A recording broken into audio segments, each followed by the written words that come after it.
Yritän kertoa toi vähän nopeammin, koska toi on minuutti toi pituus.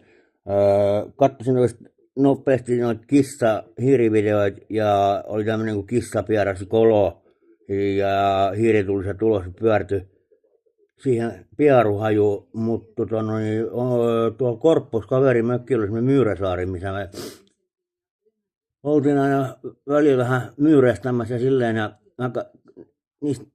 niiden selät aina välillä näkyy sieltä runkoja ja kaikkien muiden välissä. Mä menin tämmöisen putken päähän, mistä tulee ulos.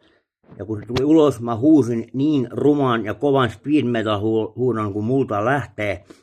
Myyrä nousi takajaloille ja siitä selälleen kusi kaares itses päälle. Ja kun se kusi loppui, niin se sydän pysähtyi ja se kuoli siihen.